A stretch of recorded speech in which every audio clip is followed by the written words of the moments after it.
Bonjour à tous. Bonjour, bonjour.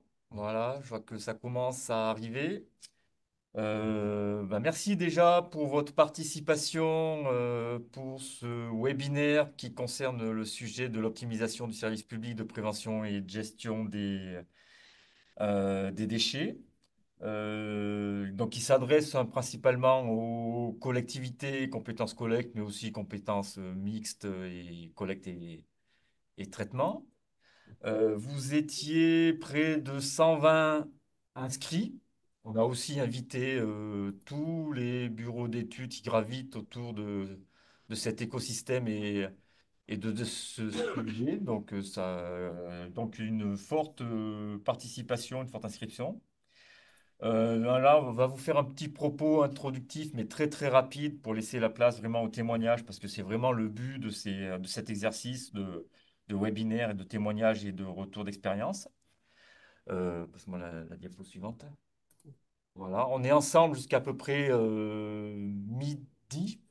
On verra. Si peut aller un peu plus vite, tant mieux. Si ça me nécessite de durer un petit peu plus, ben, on restera un petit peu plus ensemble. Vous voyez là donc le programme de la matinée qui concerne vraiment donc le sujet central de l'optimisation, hein. On est quand même à un moment charnière pour la plupart des collectivités.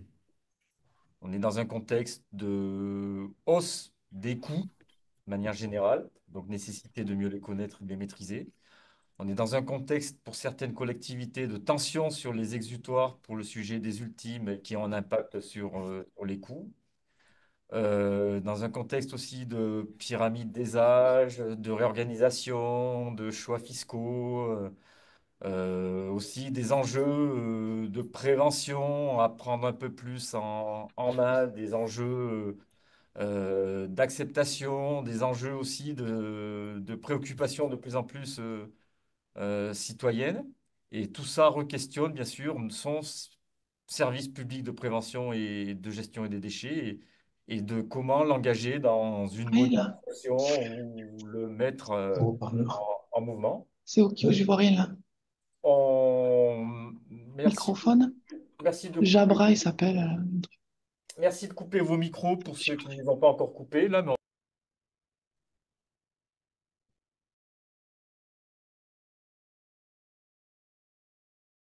lors des interventions de tous les participants, à poser vos questions dans le chat ou même vos réflexions ou même ce que cela peut vous susciter.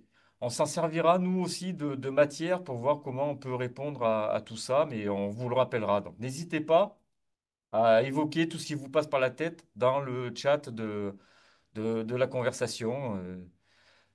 C'est des éléments qui nous intéressent fortement. Donc, allez-y, livrez-vous, quoi. Avant de céder la parole aux intervenants qui vont vous présenter leur démarche, où ils en sont, pourquoi ils ont engagé cette réflexion et ce que ça a amené comme impact positif et aussi comme questionnement ou difficulté ou autre frein ou levier, vous faire un petit topo sur l'action de la région et vous préciser aussi que ce webinaire est enregistré donc, il sera aussi mis sur la plateforme Cyclope et sur d'autres relais de diffusion pour que tous les participants qui n'ont pas pu se connecter aujourd'hui puissent aller chercher la ressource qui sera disponible. Et aussi pour ceux qui auront peut-être besoin de le réécouter, de pouvoir y revenir. Voilà. Alors tout d'abord, l'action de la région sur ce sujet. La région, c'est pas que l'autorité qui fait le volet déchets du SRADET. Voilà, c'est pas que le gris. C'est pas que le rouge.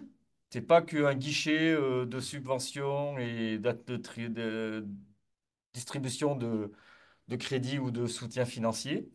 Mais elle agit aussi sur le volet vert et en étant là pour donner des ressources, animer des réflexions, engager des acteurs sur la voie de l'économie circulaire et l'action de meilleure prévention et de gestion des déchets, hein, en s'adressant aussi bien pas seulement aux collectivités, mais aussi aux entreprises et aux autres acteurs.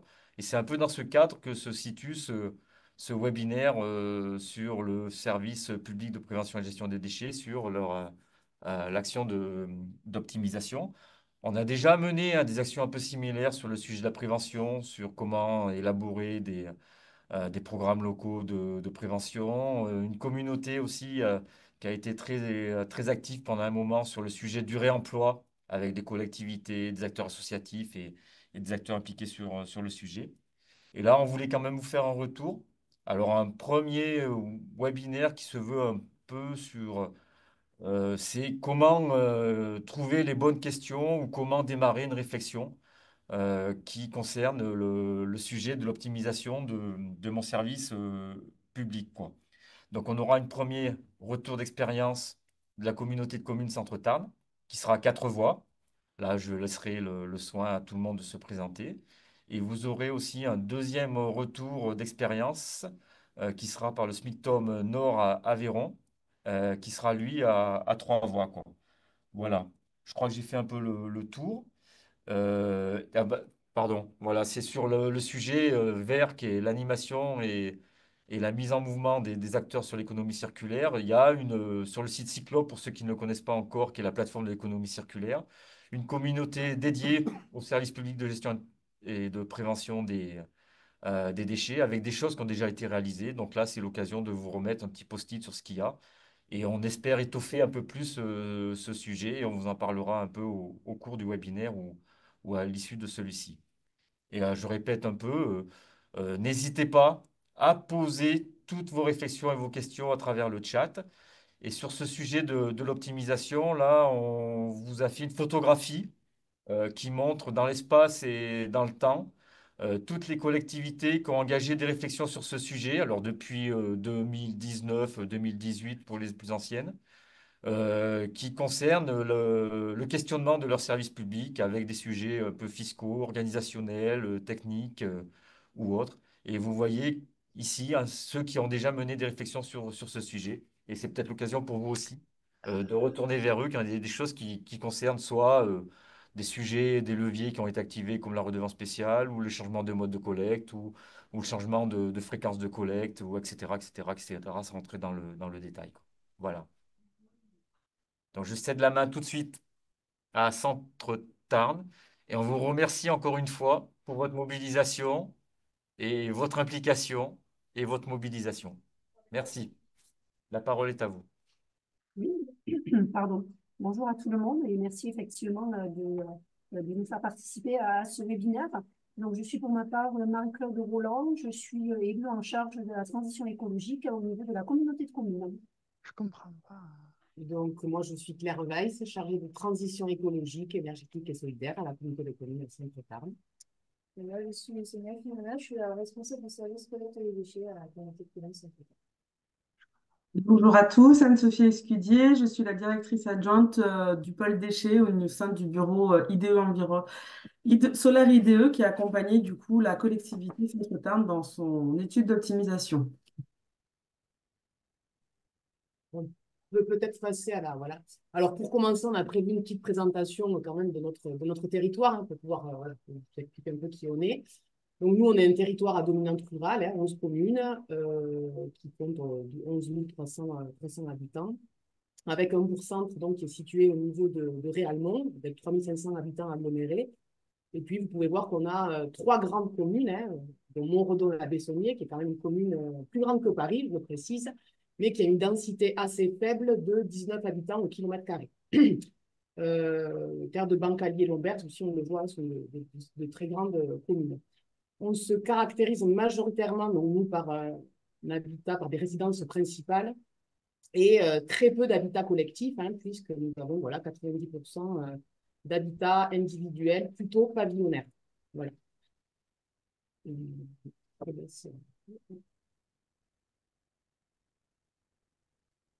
Mon service, il est composé on est 8 en tout. J'ai 5 chauffeurs, 2 leaders et on est appuyé au quotidien Sonia, est-ce que tu peux te rapprocher du micro? Excuse-nous, on t'entend pas bien, s'il te plaît. Merci. bien rapprocher du micro, Dans le fond. Ah, faut que je fasse plus fort.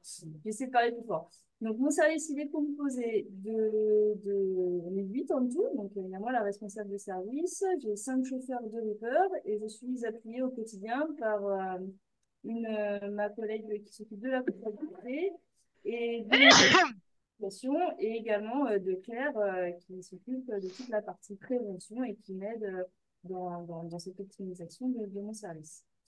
D'un point de vue technique, rapidement, pour vous resituer le contexte, j'ai 2 camions, un camion 19 tonnes qui va faire plus du tri, un camion de 26 tonnes qui, lui, s'occupe de mes tours de OM.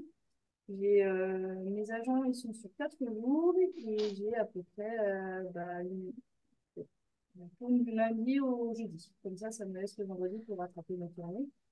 Vous voyez qu'on fait énormément de kilomètres. En 2023, je crois que c'est les chiffres 61, 114 000 kilomètres qui ont été effectués. En règle générale, on effectue entre 150 et 190 km. Et on a des points de regroupement, du coup, pour le moment, où j'ai sur le territoire 428 points de regroupement et vous avez le nombre de bacs de tri et de bains. À côté, c'est nos résultats qu'on a eus lors de la dernière caractérisation de nos ordures ménagères. Donc, sur le territoire Centre-Tarn, on se caractérise par une forte proportion de déchetterie dans nos ordures ménagères.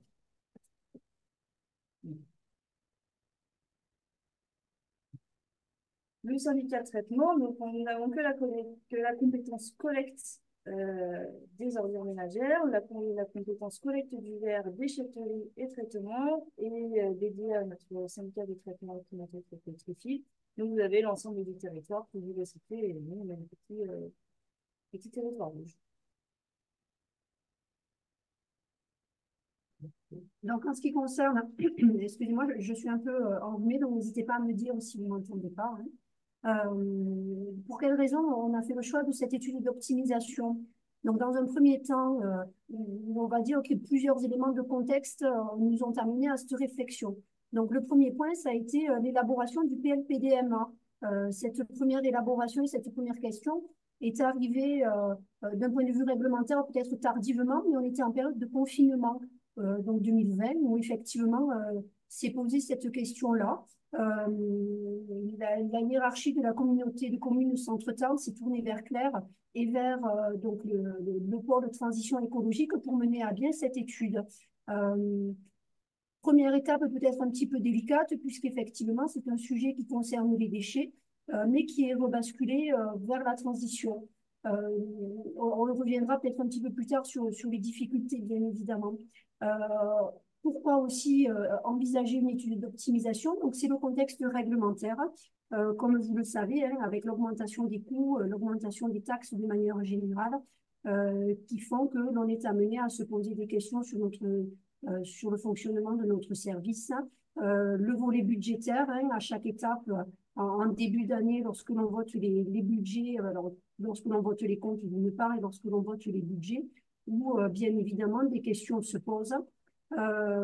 Des questions se posent aussi face à l'aspect visuel et à ce qui peut se passer concrètement sur le terrain et bien évidemment des remontées de terrain de la part tant d'élus mais aussi que de citoyens pardon, de la communauté de communes qui mettent en évidence très régulièrement des soucis voilà, dans la collecte sur, encore une fois, du déchet. Voilà, ce déchet qui saute à nos yeux de manière un peu trop importante et de qu'est-ce qu'on en fait.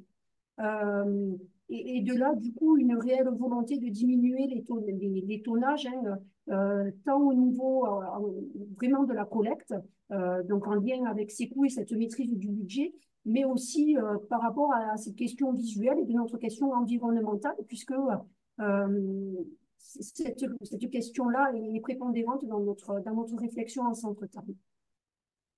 Pour quelles raisons? Donc ensuite, dans cette démarche-là, c'était l'intervention d'un tiers du bureau d'études hein, pour partager la nécessité du projet d'optimisation avec un plus grand nombre de personnes Comme je vous l'ai dit au tout début de mon intervention, et c'est un sujet qui a fait un petit peu débat parce que abordé par la manière, par le volet transition écologique et pas seulement par le côté déchets et services techniques en fait. Hein. Il nous a paru d'entrée nécessaire avec Claire de pouvoir y associer un maximum de personnes. Et lorsque je dis personnes, ben, ce sont effectivement mes collègues élus. Donc, tant les élus au niveau du bureau, du conseil communautaire, bien évidemment, mais aussi les élus à l'échelle communale, parce que bien évidemment, tous les élus qui sont concernés par les déchets n'interviennent pas forcément à l'échelle de la communauté de communes. Donc, on s'est rendu compte très rapidement qu'il fallait faire du lien, qu'il fallait coordonner l'ensemble des élus, coordonner aussi les agents, parce qu'entre ce qui peut se faire en termes de collecte, en termes de gestion des déchets et la volonté des élus, encore une fois, il y a quand même de l'écart et il y a quand même une distance qui est importante. Et bien évidemment, faire le lien avec les habitants que l'on va englober dans le sens de l'habitant, oui, le citoyen, mais aussi l'entreprise, l'acteur de notre territoire, bien évidemment. Hein. Puisque, pareil, des perceptions et des notions qui sont un petit peu différentes en fonction de la place où l'on est, en fonction de la vision que l'on a du service, du budget, de la notion de service public aussi, puisque c'est des notions qui sont importantes et qui reviennent régulièrement. Et puis, du coup, c'était l'étude d'optimisation nous a mené vers un outil d'aide à la décision. Donc, comment on fait pour répondre à toutes ces contraintes réglementaires, à tous ces objectifs, faire en sorte que notre territoire vive mieux autour de cette question-là du déchet. Donc, à avoir un outil d'aide réellement nécessaire à la prise de décision. Donc, diapo suivante. Alors, une étude d'optimisation, comment?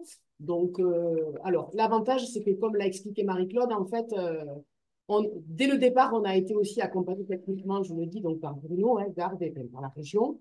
Et on a inscrit, en fait, il se trouve qu'il y avait un appel à projet qui avait été lancé par la région, que vous connaissez certainement, qui se nomme Nouveau territoire engagé pour une meilleure prévention et gestion du service public de prévention et de gestion des déchets. Donc, la phase 1 actuelle du contrat de transformation des déchets d'Occitanie, avec un soutien technique et financier qui, pour nous, n'était pas rien.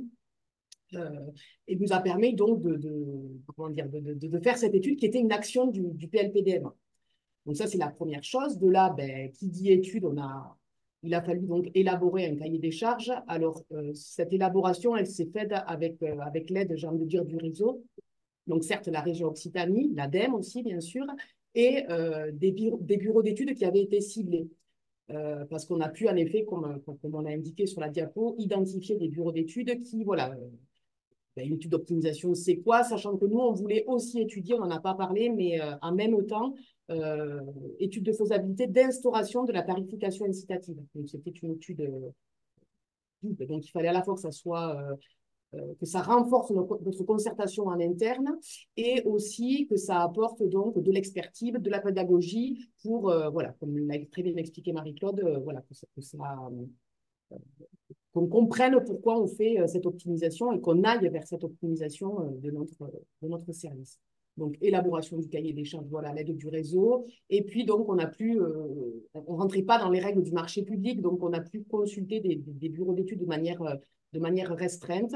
Et voilà, on a fait une analyse en interne des offres, donc agents techniques, donc Sonia, Marie-Claude, le vice-président en charge des déchets et moi-même, voilà, pour voir quel bureau on allait retenir. Et on a choisi donc de retenir Solaire IDE. Et juste pour compléter, d'un point de vue bureau d'études, l'avantage justement d'être en consultation comme ça restreinte et hors marché public, ça permet vraiment de personnaliser et de discuter un peu avec vous de pourquoi vous avez lancé cette démarche, essayer de comprendre en fait un peu l'envers du décor que simplement ce qui est écrit dans votre cahier des charges, qui est souvent très compliqué à construire et à bien faire retranscrire votre problématique. Et voilà, et c'est des échanges j'ai pu avoir avec donc la collectivité et qui a permis en fait en effet de bien personnaliser et de répondre à vos enjeux et votre problématique dès de la phase de l'offre.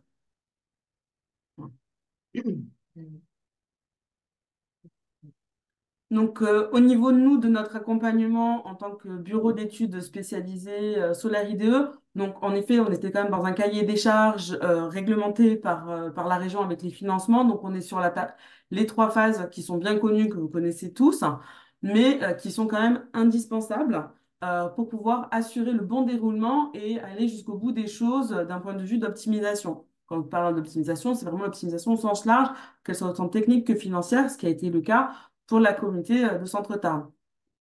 Donc, en effet, la première étape, donc, c'est le diagnostic qui peut paraître lourd pour vous parce qu'en général, ce sont des éléments que vous connaissez parfaitement vos territoires, mais qui sont indispensables pour bien statuer et bien fixer l'état des lieux, le point de départ de toute l'étude, que nous, on le connaît parce que vous connaissez le territoire, mais en tant que bureau d'études extérieures, on n'est pas au même niveau d'information, évidemment, mais avec notre regard externe, on va justement travailler, une fois que cet état des lieux est fait, à ce qu'on appelle réellement le diagnostic, qui permet d'identifier vos forces, vos faiblesses, et ainsi bien statuer sur les enjeux sur lesquels on va pouvoir travailler ensemble en passant sur la phase 2, donc la phase collaborative, vraiment concertation ensemble, pour venir construire ce qu'on appelle généralement les grands scénarios, pour pouvoir justement vraiment les construire ensemble et qui répondent à vos questions, à ce que vous vous posez et sur quoi vous voulez travailler sur l'avenir déjà.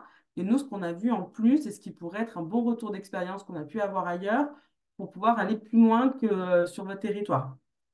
Donc là, c'est vraiment la phase de construction qui est vraiment très importante en collaboration avec les services techniques, mais également les élus au démarrage, parce que souvent, on a les élus qui disent, mais moi, j'aurais bien voulu voir ça. Donc, du coup, il y a vraiment l'intégration des élus dans la construction, justement, de qu'est-ce qu'on va venir dimensionner. Et nous, avec notre vision globale et harmonisation, on va vous accompagner justement dans la construction de ces scénarios, leur dimensionnement, pour pouvoir vous aider, vous accompagner dans le processus de choix, enfin, de cette phase 2 pour pouvoir passer à la phase 3 qui est en fait une phase plus concrète pour vos services, surtout pour vos services techniques, où là, l'enjeu, c'est vraiment en fonction de votre réalité quotidienne, de savoir comment ce grand scénario théorique pourrait être déployé dans le temps, géographiquement, et par combien de personnes et quelles personnes réellement, on va vraiment donner les clés des enjeux et de la réussite des étapes à réaliser au niveau des services. Donc voilà, donc on a vraiment cette approche collaborative, étape par étape, pour pouvoir après vous donner, une fois que nous, notre action se termine, parce que notre action dans le temps se termine à un moment, mais vous donnez vraiment les clés dans l'avenir pour pouvoir réaliser au mieux votre déploiement d'optimisation. Donc, au niveau de l'étude, au niveau de la collectivité du Centre-Tarn, au niveau du dimensionnement, donc là, on est vraiment sur les éléments qui ont pu être construits. Donc, il y avait déjà des éléments, comme je disais tout à l'heure, on identifie des choses qui sont positives et qui sont actées et qui sont bien et sur lesquelles on ne va pas forcément venir rajouter des éléments. Donc, on projette dans le temps, on a l'évolution de la population. Mais par exemple, sur le territoire de Centre-Tarn, qui est porté par son syndicat de traitement Trifine et qui a porté à l'échelle du territoire un schéma biodéchets réfléchi et construit. Donc, la partie biodéchets n'avait pas besoin d'être optimisée et d'être déployée, seulement bien intégré, donc le futur schéma biodéchets qui était intégré dans le schéma de Trifine. Et bien évidemment, les extensions de consignes de tri. Ça, c'était vraiment ce qu'on appelle, nous, donc, du coup, le socle de base, des éléments indispensables et positifs et qui doivent rester, qui existent déjà et qui doivent rester et qui doivent être dans tous les scénarios. Et à partir de là, donc deux types d'optimisation, comme on disait, l'optimisation plus technique avec un levier financier et l'optimisation purement fiscale. Donc, tout d'abord, le scénario fil de l'eau où on va venir projeter exactement votre territoire, ce qu'il est aujourd'hui, demain, pour voir vers quel avenir vous vous projetez si rien n'évolue aujourd'hui. Donc ça, c'est vraiment le levier un peu comparatif. Le deuxième levier, le scénario fil de l'eau, sur lequel on vient rajouter, donc ça c'était vraiment les enjeux pour la collectivité de redevance spéciale pardon, sur les professionnels. Donc voilà, déjà avoir ce premier levier au niveau des professionnels à ajouter. Et un dernier scénario où là, on change tout l'aspect technique en passant sur un scénario en 100% point d'apport volontaire, que les colonnes soient aériennes enterrées. Donc là, on vient jouer sur le nombre, sur la fréquence, sur la typologie de colonne pour vraiment apporter tous les petits détails d'information et d'objectifs. Et enfin, sur tous ces éléments-là, appliqués en fonction du choix du scénario technique qui aura été fait, parce que toujours le scénario technique est la première base avant d'appliquer une incitation fiscale. Donc, voir sur le scénario technique qui avait été retenu le 100% point d'apport volontaire, qu'est-ce que donnerait justement l'ajout par-dessus d'une optimisation fiscale, que ce soit de la TOMI ou de la ROMI.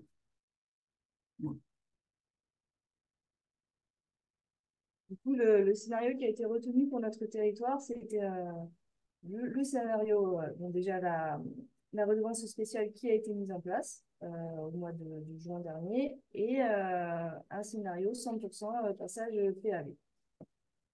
Pourquoi on est parti sur du 100% PAV? On a dit, tiens, on va y aller, c'est en vogue en ce moment. On avait quand même un contexte local qui était très favorable au passage en PAV. Une équipe qui est vieillissante, c'est-à-dire qu'au sein de l'équipe, j'ai au moins 3 agents qui vont partir à la retraite dans les 5 ans qui vont venir. Du coup, le PAV qui a pour défaut une baisse du nombre d'agents dans les services, il ne posait pas de problème pour eux, parce que de toute façon, dans 3 ans, je vais perdre au moins 3 agents qui partent à la retraite. Certes, ils ne seront pas remplacés, mais au moins, voilà, je n'ai pas ce souci de me séparer d'agents. Le deuxième problème, c'est la perte de bac défectueux parce que je suis arrivée sur ce service en 2022 et depuis des années, ils faisaient des économies sur les bacs à juste titre. Hein. La pratique au sein de la collectivité, c'était de ressouder les bacs cassés. Du coup, j'avais un parc de bacs qui n'avait pas été changé depuis 30 ans et des bacs ressoudés. Sauf que là, bah, ça tenait plus, ça tenait vraiment plus. Et c'est vrai que les 75% de mon parc de bac qui doit être changé. Donc, quitte à changer le parc de bac, pourquoi pas nous orienter vers un même type de conteneur qui était le PAV. Et enfin, une contrainte technique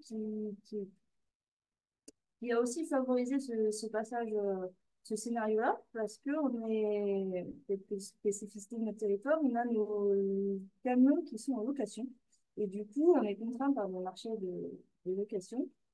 Et on a entamé un premier contrat de location en 2023. On doit garder un minimum pendant 5 ans. Du coup, le passage, le scénario PAV va se faire de façon progressive en 3 ans, ce qui va permettre aussi de progressivement faire accepter par la population ce nouveau conteneur. Ouais. Après, Je te laisse la main sur la partie fiscale, donc nous, on est en tome hein, sur notre territoire, ça qu'on n'a pas précisé au début. Alors, sur l'étude, ça c'est peut-être... on a fait plutôt l'étude de la TOMI. L'objectif premier était quand même en termes de tarification incitative d'apporter de la connaissance à l'ensemble des élus sur ce levier économique. Voilà. Vraiment, il n'y a pas eu de volonté, pour le moment, il n'y a pas de volonté de passer à une tarification incitative. On a un règlement spécial, mais c'est autre chose. Par contre, on sait que le point d'apport volontaire faciliterait l'instauration d'une tarification incitative qui est malgré tout un levier de prévention. Je ne cache pas hein, que moi, techniquement, j'encourage. Pour le moment, notre territoire n'est pas prêt, à la condition, bien sûr, qu'il soit accompagné d'actions de prévention sur lesquelles l'ensemble du projet de mise en place des PAV serait complémentaire. Quoi. On aura l'ensemble d'actions de prévention. Voilà. On commence à mettre en place. Voilà. Alors, quel constat de la méthode?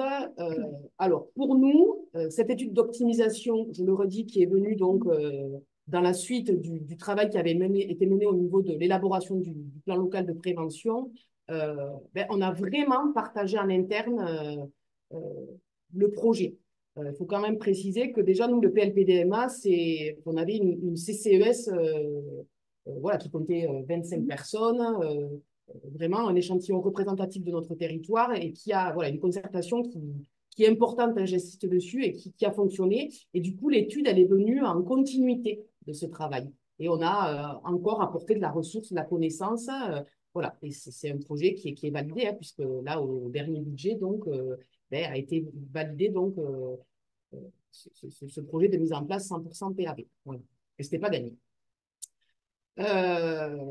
le résultat, on est aussi lauréat donc, de l'AAP Optimisation et Progrès, hein, qui est la phase 2 donc, du contrat territorial déchets Occitanie dont je parlais tout à l'heure. Donc pour nous, c'est un plus, hein, on a eu la réponse favorable il y a très peu. Des partenariats nouveaux, alors forcément, on cherche à élargir donc, au niveau externe le soutien à notre projet. Je pense notamment, par exemple, alors, il y avait l'ADEME, mais aussi l'État, hein, puisque voilà, on a fait une demande de soutien financier. On est allé expliquer notre démarche donc, en préfecture. Citeo également, puisque là, il lance un AAP, ils pourront certainement en parler d'eux-mêmes, mais optimisation aussi et progrès. Et puis, comme je disais tout à l'heure, ce travail-là nous permet aujourd'hui, ça facilite beaucoup la mise en place d'actions de prévention. On a parlé de la redevance spéciale tout à l'heure, je vais peut-être en parler, mais il y a aussi tout ce qui est action de compostage, un travail qui va être mené dans les écoles, de gros efforts qui sont faits par les organisateurs de festivités sur notre territoire, hein, puisqu'après, il y a eu tout un travail de communication dans nos réseaux, sur nos bouts de thème. Donc, on parle bien plus déchets sur notre territoire qu'il y a 4 ans en arrière, on va dire, 3 ans en arrière. Donc ça, pour nous, c'est important, il faut que ça continue. Après, il y a des points de vigilance. Donc, effectivement, pardon, de nombreux points positifs. Nous resterons donc vigilantes quand même sur la nécessité d'avoir une réelle démarche concertée. Donc, encore une fois, la concertation reste le mot d'ordre de cette démarche.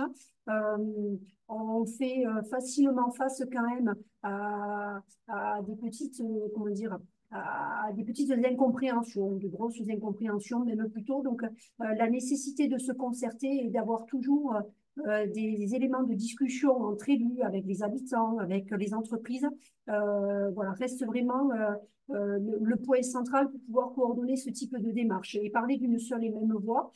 Tout le monde n'est pas spécialiste du déchet, tout le monde n'est pas spécialiste de l'analyse financière en matière de déchets. Donc, effectivement, il faut maintenir cette concertation et amener un vocabulaire commun à tout le monde pour que tout un chacun puisse s'y retrouver. Point de vigilance, donc, par rapport au choix du scénario, il faut prendre le temps d'y revenir dessus, encore une fois. Donc, on est vraiment sur cette notion de concertation, d'explication, de vulgarisation des termes. Donc, encore une fois, que ce soit au niveau des élus, mais aussi au niveau des habitants, puisque dès qu'il y a un petit changement, hein, que ce soit le simple déplacement d'un bac, mais ça amène de la discussion, ça amène beaucoup de questions et des retours en mairie. Et pour le coup, c'est là que l'on touche de la difficulté, puisque on est sur un sujet qui est traité à l'échelle intercommunale, mais des habitants et des citoyens qui se tournent facilement vers la municipalité, vers leur mairie. Donc, nécessité vraiment de pouvoir se concerter et de travailler en lien pour que les choses soient beaucoup plus fluides. La notion de pédagogie, donc effectivement, qui reste important. Donc, pédagogie sur ce qu'est le service public en matière de prévention et de collecte de déchets, c'est une chose, mais c'est aussi faire de la pédagogie sur comment on composte, comment utiliser le compost, peut-être effectivement faire de la pédagogie aussi sur le mode de consommation. C'est une entrée sur la partie technique qui est peut-être pas du tout abordée, mais qui reste primordiale, bien évidemment, hein, sur voilà, nos modes de consommation tout simplement impactent notre service public en matière de prévention et de gestion des déchets. Il faut rassurer, il faut faire face à la peur du changement. Encore une fois, hein, on se rend compte que les habitants ou même les élus, enfin tout un chacun finalement, dès qu'il y a un petit changement dans nos habitudes, un petit changement au niveau du service public, on devient assez hermétique, voire reptilienne à tout ce changement. Donc la pédagogie, encore une fois, est importante. Et puis, il faut s'assurer tout le long du procédé de ne pas perdre les élus, bien évidemment, faire en sorte qu'il y ait du soutien, qu'il y ait ce lien, encore une fois, entre le bureau de l'intercommunalité, le conseil communautaire, les différents groupes de travail, l'échelon communal, les habitants, les entreprises et le syndicat de traitement des déchets qui, pour nous, reste vraiment un acteur majeur dans cette démarche Il faut qu'il y ait voilà, du lien, de la concertation. Et voilà, un travail étroit aussi avec le syndicat pour que cette transition et cette évolution en matière de déchets se fasse le mieux possible.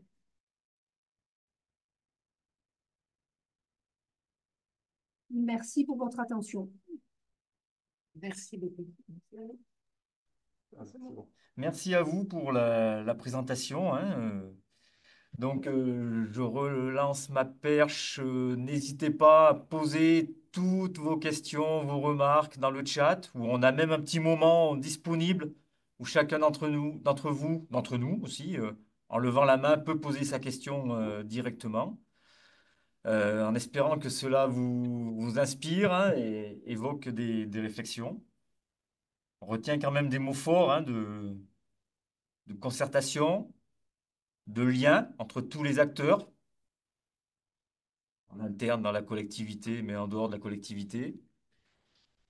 Démarche au long cours, pas à pas, qui s'inscrivent vraiment dans la durée, même si là, vous avez pu voir une démarche avec un appui ponctuel, un instant T, avec un point de départ et, entre guillemets, un point d'arrivée, mais qui n'est qu'une démarche au long cours, quoi, hein. Voilà. Avec quand même le sujet qui apparaît, c'est la question pour moi qui est centrale, c'est la construction des différents scénarios, qui est un peu une phase clé, hein.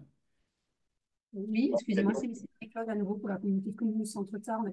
Un point peut-être effectivement sur lequel je ne sais pas si on a bien insisté ou bien présenté, hein, et qui était peut-être un peu la difficulté, une des difficultés peut-être premières, mais qui était nécessaire sur notre communauté de communes dans tous les cas, c'est qu'on est vraiment rentré dans la question de la gestion des déchets par le biais environnemental.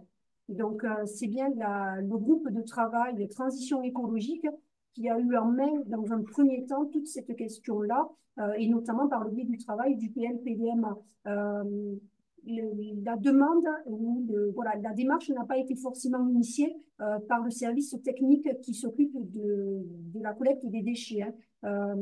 Ça peut être, je ne sais pas si c'est surprenant, mais dans tous les cas, ça crée peut-être un petit peu de tension ou ça peut amener vraiment beaucoup de questions au niveau des élus et voilà, de mes collègues élus qui, pour le coup, peuvent se dire, tiens, mince, mais pourquoi le groupe de travail environnement vient regarder ce qui se passe au niveau de la gestion des déchets. Ça peut être une question, lorsqu'elle est abordée de cette manière-là, qui peut être délicate, mais qui finalement s'avère nécessaire et a amené à se poser beaucoup de questions pour l'ensemble des élus et pour les techniques aussi qui travaillent sur la question. Vas-y, Aurélie. On a une question dans le chat pour vous.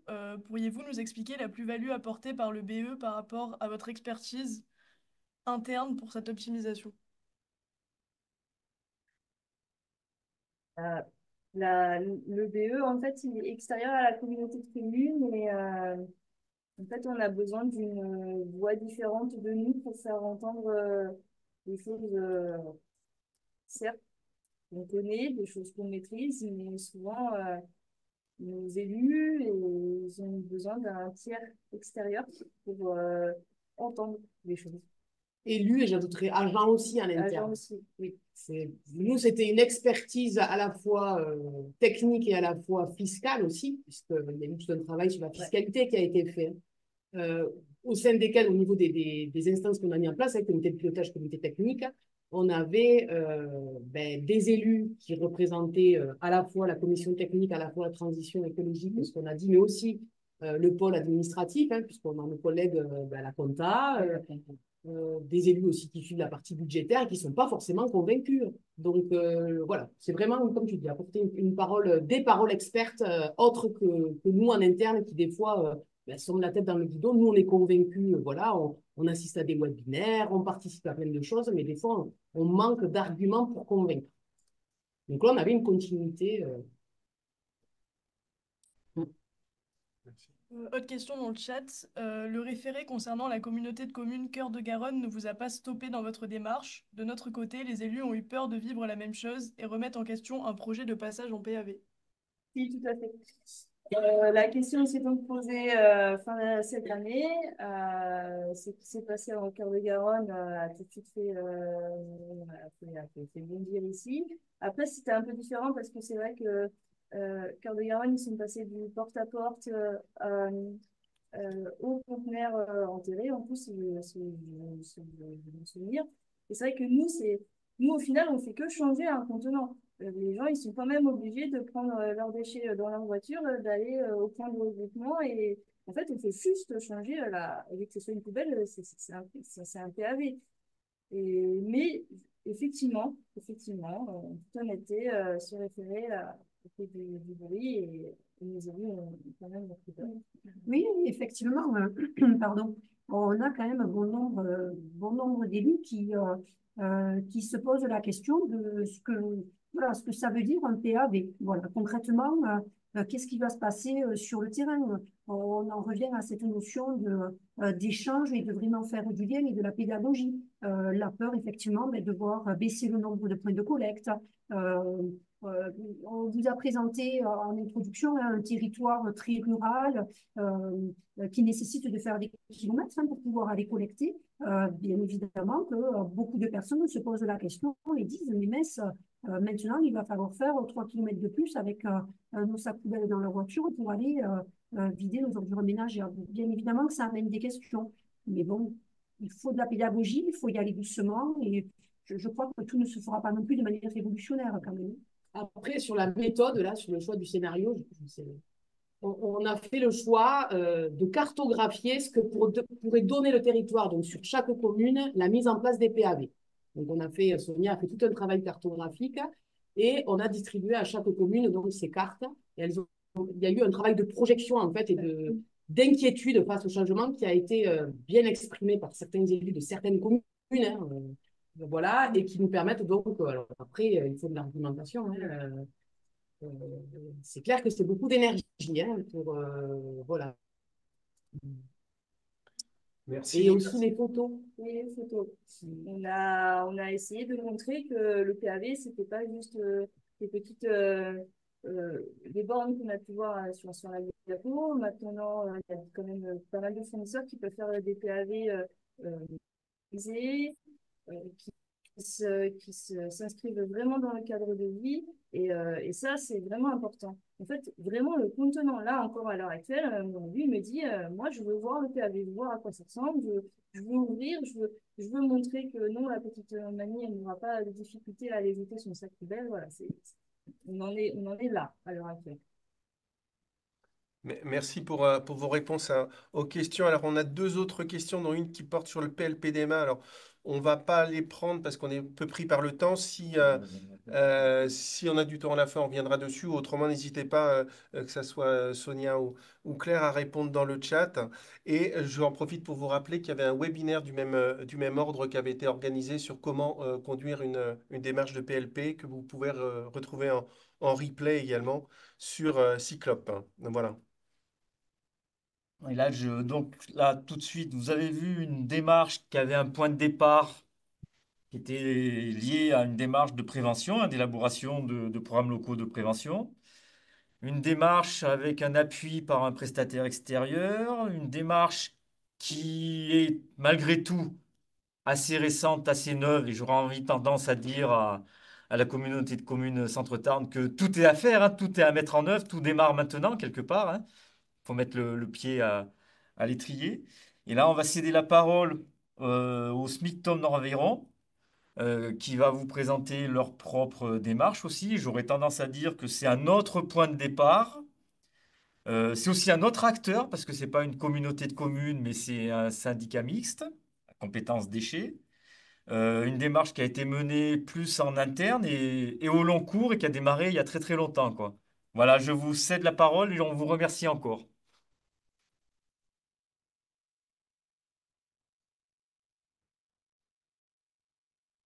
Bon, vous nous entendez? C'est bon? Est-ce que tout le monde nous entend? Nous, on Très vous bien. entend. On vous entend très bien. Alors, attendez, parce qu'on a vraiment des problèmes techniques. Est-ce que c'est mieux?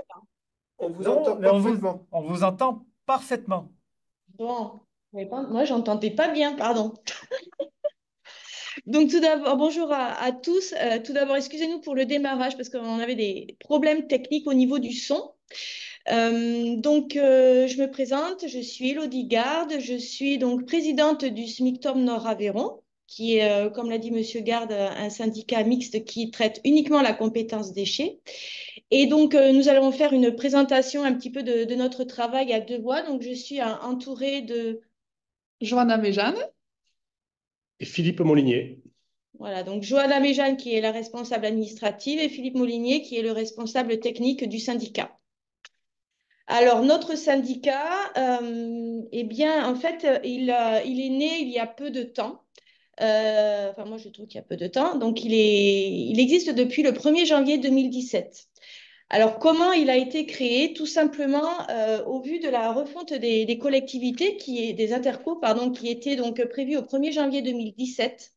Les élus du territoire se sont mis autour de la table pour se poser la question en fait de l'avenir de cette compétence déchets après le 1er janvier 2017. Donc, sur le territoire concerné, il y avait à l'époque 7 collectivités qui avaient la compétence déchets, 5 communautés de communes et 2 syndicats mixtes de collecte. Donc, durant toute l'année 2016, nous nous sommes fait accompagner d'un bureau d'études pour voir étudier la pertinence en fait d'une prise de compétence, soit par chacune des futures collectivités sur ce territoire, c'était la refonte en 2 intercommunalités, ou bien sur la pertinence de travailler ensemble ces deux intercommunalités. Donc, nous avons été accompagnés à l'époque par le bureau d'études Indigo. Alors, au vu donc de tout ce travail, nous sommes arrivés en fin 2016 à prendre donc la décision de travailler ensemble. Là, donc, les objectifs qui étaient associés au transfert de compétences, vous voyez, c'était décliné en 4 points. Harmoniser le service déchets à l'échelle du territoire qui a été étudié toujours dans le respect du cadre réglementaire. Maîtriser la fiscalité en réalisant des économies d'échelle, mutualiser les investissements d'avenir et moyens nécessaires pour les mettre en œuvre et les maintenir, et apporter sur ce nouveau territoire un service de qualité, de proximité, réactif et conforme à la réglementation, toujours soucieux du respect de l'environnement et en adéquation avec les attentes des usagers. Alors là, on avait donc étudié on avait demandé au bureau d'études de nous accompagner sur 3 scénarios qui ont été étudiés en prenant en compte toutes les échéances qui impactent le service déchets. Donc, on a été dans le cadre réglementaire avec l'extension des consignes de tri, l'augmentation de la TGAP, le biodéchet, entre autres, pour mesurer en fait l'impact d'une prise de compétence, soit en communauté de communes, soit sur une structure unique. Le contexte, vous le connaissez, voilà, mais il fallait qu'on puisse se projeter un petit peu par rapport aux échéances à venir avec cette TGAP qu'on voit augmenter de façon exponentielle. Donc voilà, qu'est-ce qu'on fait pour essayer de limiter l'impact sur le contribuable? Et puis nous, dans un contexte aussi de coût de traitement qui était, vous le voyez, hein, qui est très important. Depuis 2008, on a augmenté en 15 ans.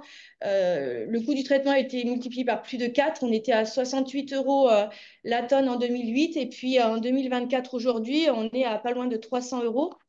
Donc voilà, essayer d'anticiper au maximum ces échéances. Alors, ce qu'on a fait, c'est que effectivement, au 1er janvier 2017, le SMICTOM Nord-Aveyron a été créé. Donc, par rapport aux scénarios qui ont été étudiés, on a regardé des nouveaux schémas de collecte, donc la mise en place de points d'apport volontaires associés à l'arrêt du porte-à-porte, l'optimisation des tournées de collecte, la réduction du nombre de déchets de collecte et la promotion toujours du compostage individuel. Donc, en fait, l'issue de cette année d'études, toutes les collectivités de l'époque ont pris la décision, ont validé en fait à l'unanimité le scénario qui repose sur une gestion de services déchets par une seule structure de coopération de type syndicat mixte à compter du 1er janvier 2017. Donc, nous sommes nés le 1er janvier 2017. Nous avons 2 membres qui sont 2 communautés de communes, la communauté de communes Aubrac-Carladès-Viaden et la communauté de communes Comtal-Lot-et-Truyère. Et nous assurons pour leur compte un service à un petit peu moins de 30 000 habitants sur un territoire qui représente 42 communes. Donc, toujours dans nos statuts, l'importance, bien évidemment, d'assurer ce service public dans le respect des dispositions légales et réglementaires en vigueur. Et donc, la compétence que nous exerçons est unique, et vaste en même temps, c'est la collecte, le traitement et la valorisation des déchets ménagers assimilés sur le territoire de ces 2 membres. Alors, nous nous sommes organisés, je dis collecte et traitement, et le traitement, nous l'avons délégué au syndicat départemental qui est le SIDOM Aveyron, que vous connaissez peut-être. Et donc, le SMICTOM, il est administré par un comité syndical qui est constitué de 24 délégués, 12 délégués qui sont nommés par chacun de nos 2 membres et donc qui se réunissent de façon régulière depuis 2017. En 2023, aujourd'hui, nous sommes une équipe de 28 agents en activité, ce qui correspond à peu près au même effectif qu'au 1er janvier 2017. Alors, aujourd'hui, le coût du service est supporté par le SMICTOM Nord-Aveyron.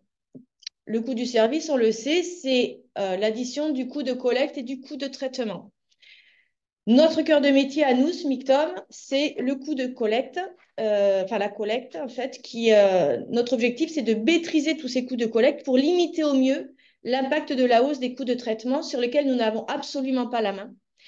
Et nous faisons bien évidemment de la sensibilisation puisque jeter moins, trier plus et mieux pour réduire le poids de la poubelle noire la plus coûteuse, c'est vraiment le leitmotiv que nous avons et que nous adressons à tous nos publics, que ce soit autant les élus que les habitants.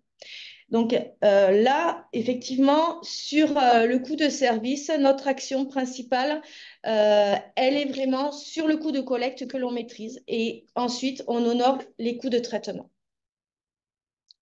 Donc, sur cette première année de création du syndicat, l'objectif prioritaire, c'était maintenir la continuité du service.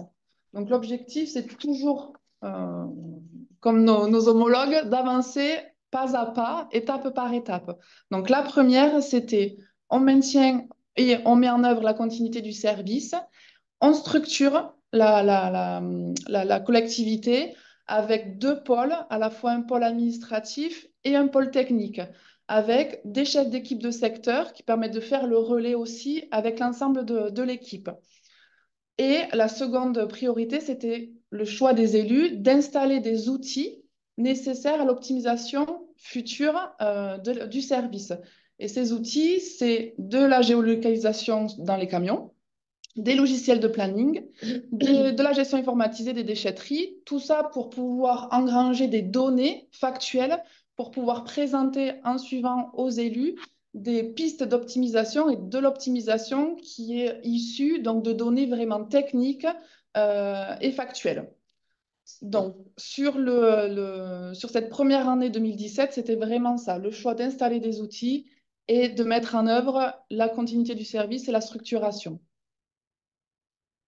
Sur 2018, donc première action d'optimisation qui passe par la réorganisation des tournées de collecte, des collectes supplémentaires en tri sélectif pour augmenter nos performances. On a reconteneurisé et commencé à supprimer du porte-à-porte sur plusieurs bourgs et à regrouper les containers. Donc, ces actions d'optimisation, le résultat, ça a été le redéploiement des équipes et le développement. On a commencé le développement du travail en régie. Par exemple, vous avez des exemples, on a créé un poste de mécanicien. On a créé un service d'espace vert, d'entretien d'espace vert et de bâtiments internes. On a étendu la collecte du verre et du papier par nos services. Et ce qui a permis, vous voyez, d'organiser plus de campagnes de déchetterie mobile, déployer des créneaux d'ouverture pour la collecte des plastiques agricoles et bien sûr d'organiser une campagne obligatoire de nettoyage des containers qui ne se faisait pas sur l'ensemble du territoire. Et tout ça en prenant en compte le volet RH et surtout l'amélioration des conditions de travail et la valorisation des compétences par des métiers à plus forte valeur ajoutée. Donc ensuite, Johanna vous a dit qu'on avait installé des outils en 2017. On les a fait vivre et on a commencé à analyser les données qui en ressortaient. Vous avez deux constats à l'écran. Le premier, par rapport aux tournées, en fait, à ce jour, elles étaient liées aux anciennes limites administratives. Donc, il n'y avait aucune optimisation. Mais là, en équipe, c'est-à-dire avec les chefs d'équipe, avec les référents de secteur, avec l'ensemble des chauffeurs et avec toutes les données GPS, mais on a pu présenter aux élus, en bureau, en commission, des nouvelles tournées beaucoup plus optimisées, toujours avec l'objectif de gagner du temps. Ça a été présenté au conseil syndical pour une mise en œuvre au 1er janvier 2019. Ce n'est pas forcément le sujet aujourd'hui, mais de la même manière, sur les déchetteries, on a pu analyser les fréquentations, les horaires, etc., de fréquentation des 8 déchetteries qui sont sur ce territoire. Et là, avec l'ensemble des acteurs, on a proposé aux élus des modifications d'horaires d'ouverture et avec une réorganisation complète du gardiennage en termes de RH. Voilà. Phase opérationnelle, pareil, 1er janvier 2019. Et surtout, 2018, ça a été aussi l'arrivée de la réflexion sur les points d'apport volontaires. Donc là, ça a été la première programmation en juillet 2018 avec l'aménagement de cache-containers et la mise en place de colonnes semi-enterrées ou enterrées. On ne parlait pas encore forcément de colonnes aériennes. Disons qu'il fallait, pour optimiser les tournées, qu'on puisse travailler avec les élus et lorsqu'on supprime des containers, si on crée un point de regroupement, que ce soit quelque chose de propre et de beaucoup plus simple, de propre, d'innovant et que l'usager ait envie d'y aller. Voilà. Ça, c'était sur 2018. Maintenant, lorsqu'on passe en 2019, ça a été donc, on vient de le voir, la mise en œuvre des nouvelles tournées de collecte et les nouvelles modalités en déchetterie qui étaient opérationnelles. Alors, on va très vite avec tout ce qui était règlement, etc. En juin 2019, on a collecté nos premières colonnes enterrées. On n'avait que 2 sites. Et là, on s'est vite aperçu que les cache-containers avaient leurs limites et qu'il fallait, pour optimiser encore plus, substituer ces cache-containers par de la colonne aérienne. Alors là, on va très rapidement, mais la réflexion a été quand même longue et riche. Et derrière, pour collecter ces colonnes aériennes, il fallait être très efficace. Et c'est là qu'on a commencé à parler d'un camion de collecte mixte. Et sur ces actions qui ont été menées en 2019, on a continué à redéployer nos équipes sur des collectes de tri sélectif supplémentaires et sur des postes en régie. On l'a vu, collecte des points d'apport volontaires, donc en régie, collecte du verre, le transport de bennes de déchetterie. Ça aussi, c'était quelque chose de nouveau puisque tout était confié à des prestataires. Et on a continué l'entretien de nos bâtiments espaces verts et toujours avec des heures d'activité identiques à 2018. On n'a pas augmenté les heures de production sur le syndicat. En 2020, on continue à installer des colonnes. Donc là, on est dans la programmation, dans notre première programmation. On installe 98 colonnes OM et tri. On acquiert un camion de collecte mixte type Mango. Donc, avec un lève-container à l'arrière, c'est un point important. Et en parallèle, on mène une étude sur la mise en œuvre de la redevance spéciale pour les professionnels. Un point important sur le choix du matériel, le choix des colonnes. Lorsque les marchés ont été lancés pour acquérir des colonnes, on a fait, bien sûr, livrer des échantillons par tous les soumissionnaires, toutes les entreprises qui avaient soumissionné, et on a fait une analyse technique de ces colonnes. Donc, les arguments principaux, la facilité d'utilisation par l'usager, vous en parliez tout à l'heure sur le centre Tarn, en particulier la hauteur des trappes, les taux de remplissage, toujours en termes d'optimisation, qu'on puisse en mettre le plus possible dans chaque colonne. Pour ça, il faut faire très attention à la structure intérieure de la colonne, au nombre de trappes. Donc, nous, taux de remplissage, on s'est basé sur des colonnes 5 mètres cubes principalement, donc les plus importantes, 4 trappes avec de la lanière caoutchouc pour gagner un taux de remplissage et une structure intérieure complètement dégagée sur le centre de la colonne. L'étanchéité, on sait qu'on a des odeurs, donc plus c'est étanche, moins on favorise ces odeurs. La capacité de rétention des jus, c'était un axe important pour les élus, que le sol reste propre et qu'on n'ait pas l'été des jus qui s'écoulent. La solidité, parce que c'est des éléments qui sont très sollicités, et des cadres débordants pour protéger la colonne lorsqu'on le vide aussi dans les camions. Voilà. Alors, on pourrait en débattre. C'est un sujet qui est passionnant, hein. C'est un cube. Toutes les colonnes sont des cubes en plastique, en métal ou autre. On pourrait en débattre longtemps. Le choix du matériel de collecte, lui, l'important, c'était de s'organiser autour des 2 quais de transfert que l'on a sur le territoire. Donc, vous avez vu, c'est un territoire qui est relativement grand. Il nous fallait de la charge utile. Le premier véhicule, on est parti sur un 32 tonnes. On était sur une mise en place en zone rurale. Donc, parfois, il faut aller chercher les colonnes un petit peu loin.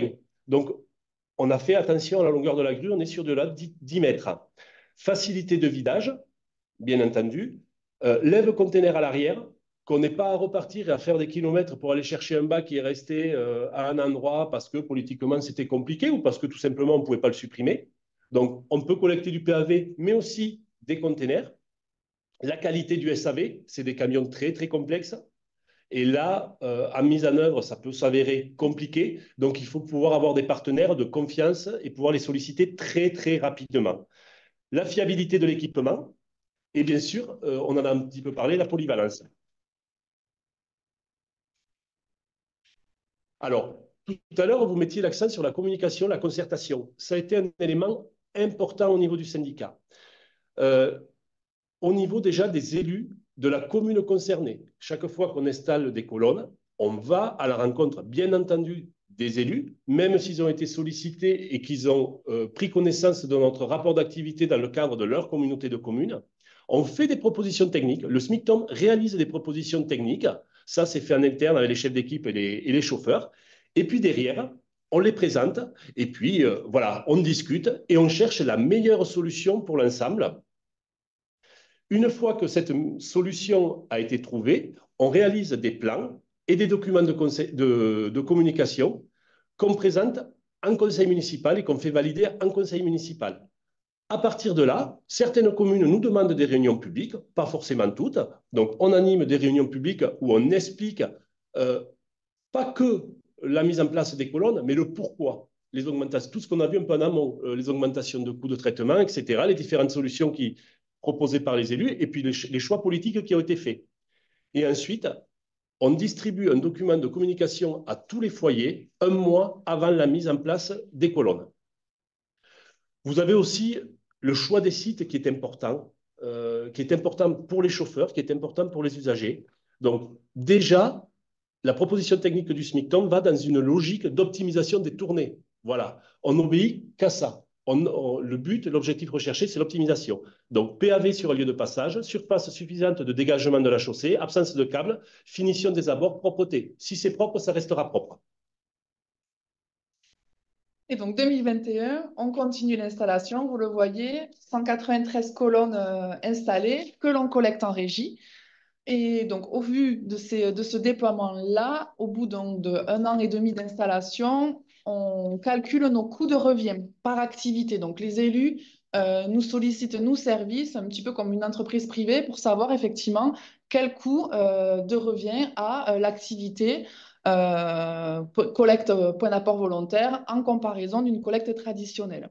Et donc là, au vu de cette première année de déploiement, on se rend compte qu'on économise 70 € par tonne collectée, donc en collecte en PAV. Et en parallèle, donc on calcule aussi nos coûts de revient des activités et des missions qu'on réalise en régie et on s'aperçoit qu'on est compétitif, entre guillemets, par rapport à de la prestation. Donc là, c'est des chiffres qui sont confortés par la matrice des coûts qu'on réalise chaque année, qui démontrent aussi la pertinence d'une collecte en point d'apport volontaire. Vous le voyez à l'écran, entre 65 € en collecte ordures ménagères en point d'apport volontaire contre 79 en porte-à-porte. Donc, des chiffres qui confortent le choix politique et stratégique d'une collecte en point d'apport volontaire. 2022, on continue l'installation. Donc, on finalise finalement cette première programmation qui avait été votée initialement en 2018. Donc, on arrive à 278 colonnes installées sur l'ensemble de notre territoire et collectées donc, en régie par notre camion Manjo. On réalise de nouveau chaque année donc, ces coûts de revient. Et là, effectivement, on réalise une économie de 100 € par tonne collectée quand on collecte un point d'apport volontaire. Donc, on s'aperçoit qu'en déployant davantage et en maillant davantage notre territoire, l'économie générée s'accentue. Et en parallèle, on vérifie, entre guillemets, que le choix de toujours faire de la régie est pertinent. Et on s'aperçoit effectivement qu'on a toujours des coûts en régie qui sont inférieurs à de la collecte en prestataire. Pareil, matrice des coûts qui nous conforte dans notre analyse financière et dans ce choix pris finalement dès l'année 2018. Alors tout ça, ça s'est fait bien entendu et c'est essentiel en prenant en compte le volet RH.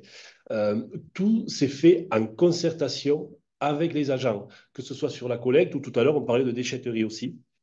On a travaillé sur la prévention et la réduction des risques. On a un préventeur en interne, c'est un chauffeur Reaper qui a réalisé le document unique, On a essayé d'améliorer les conditions de travail et c'est vrai qu'il est beaucoup plus intéressant pour nos collègues de conduire des camions grues, on ira high-tech, plutôt que d'être Reaper. D'ailleurs, aujourd'hui, il est très, très complexe sur un territoire où on a très peu de chômage d'arriver à trouver des agents pour être Reaper. Voilà.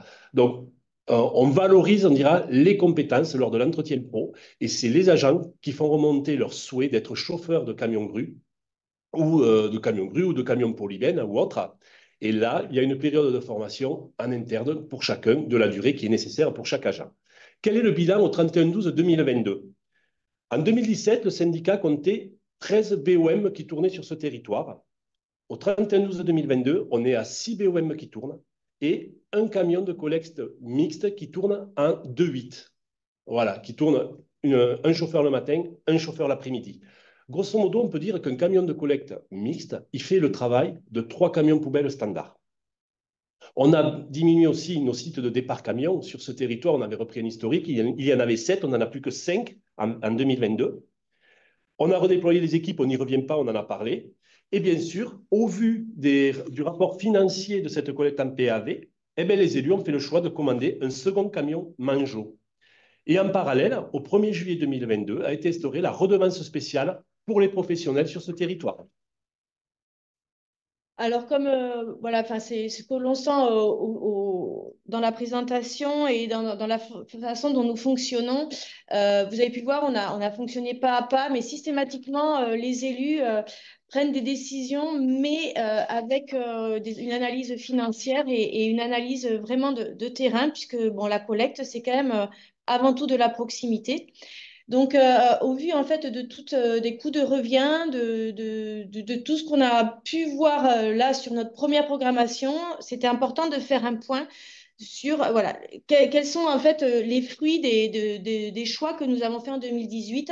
Est-ce que l'on continue ou est-ce que finalement il faut qu'on revoie un petit peu nos orientations?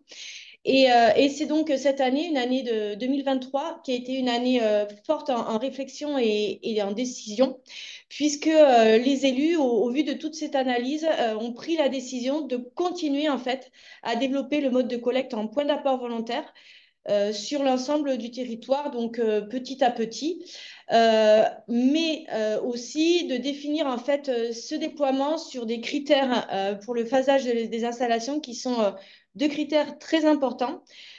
Tout d'abord, l'optimisation technique, financière et humaine qui est liée à la collecte de ces points d'apport volontaire.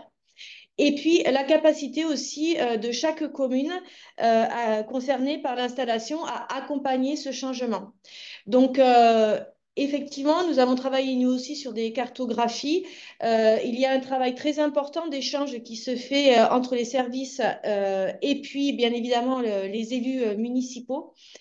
Toujours on va dire, dans la discussion et dans le choix du compromis.